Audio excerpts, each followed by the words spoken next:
रामानुजन का जीवन परिचय। रामानुजन का जन्म और परिवार संपूर्ण जानकारी। श्रीनिवास रामानुजम का जन्म 22 दिसंबर 1887 को तमिलनाडु के कोयम्बतूर जिले के एरोड नामक गांव में एक ब्राह्मण परिवार में हुआ था। इनके पिता नाम श्रीनिवास अयंगर था, जो कि स्थानीय कपड़े की दुकान में मुनीम थे। इनकी माता जी का नाम कोमल तमल था, जो एक गृहिणी महिला थी। जब रामानुजन 1 वर्ष के हुए थे तभी उनका परिवार कुंभकोणम में आकर बस गया। 22 वर्ष की उम्र में रामानुजन का विवाह उनसे 10 साल छोटी जानकी से हुआ। रामानुजन की शिक्षा। रामानुजन एजुकेशन। बालक रामानुजन की बुद्धि इतनी कुशाग्र नहीं थी, किंतु बचपन में उन्हें कई कठिनाइयों का सामना करना पड़ा। 3 वर्ष की आयु तक वह बोलना भी नहीं सीख पाए थे। इस कारण उनके माता पिता चिंतित रहते थे। 5 वर्ष की उम्र में बालक रामानुजन का दाखिला कुंभकोणम के प्राथमिक विद्यालय में करा दिया गया। रामानुजन का प्रारंभिक जीवन। Ramanujan initial life.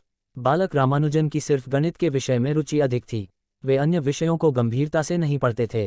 प्राइमरी परीक्षा में उन्होंने पूरे जिले में सर्वाधिक अंक प्राप्त किए। रामानुजन का व्यक्तित्व बड़ा सरल और सौम्य था। उनके सहपाठी और शिक्षक उनसे बहुत प्रभावित थे। रामानुजन इतने मेधावी छात्र थे कि स्कूल के समय में ही उन्होंने कॉलेज स्तर तक का गणित पढ़ लिया था। 13 साल की अल्पायु में बालक रामानुजन ने एस.एल. लोनी द्वारा लिखित पुस्तक एडवांस ट्रिग्नोमेट्री के मास्टर बन चुके थे और उन्होंने बहुत सारी प्रमेय थियरम बनाए।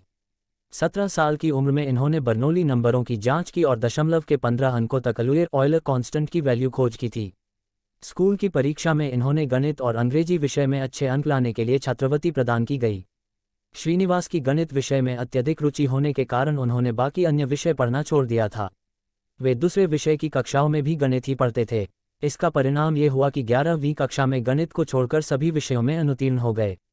1907 में उन्होंने 12वीं कक्षा की प्राइवेट परीक्षा दी, जिसमें वे फिर से फेल हो गए। इसके बाद उनकी प्रारंभिक शिक्षा समाप्त हो गई।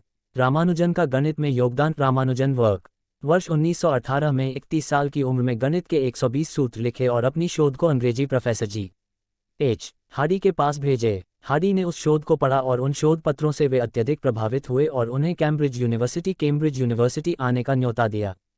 फिर अक्टूबर 1918 में रामानुजन को ट्रिनिटी कॉलेज की सदस्यता प्रदान की गई। ऐसा करने वाले वे पहले भारतीय थे। रामानुजन की मृत्यु। रामानुजन डेथ। 26 अप्रैल 1920 को टीबी ट्यूबरकुलोसिस बीमारी के कारण रामानुजन ने अपने जीवन की अंतिम सांस ली। मृत्यु के समय उनकी आयु सिर्फ 33 वर्ष की थी। श्रीनिवास जी को खोना संपूर्ण विश्व के लिए अपूर्णीय क्षति थी। रामानुजन ने अपने 33 वर्ष के जीवन में 3884 समीकरण इक्वेशन बनाए, जिनमें से कई तो आज भी अनसुलझी हैं।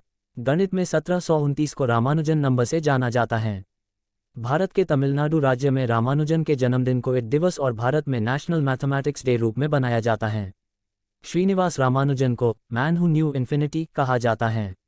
2014 में इनके जीवन में तमिल फिल्म रामानुजन का जीवन बनाई गई थी।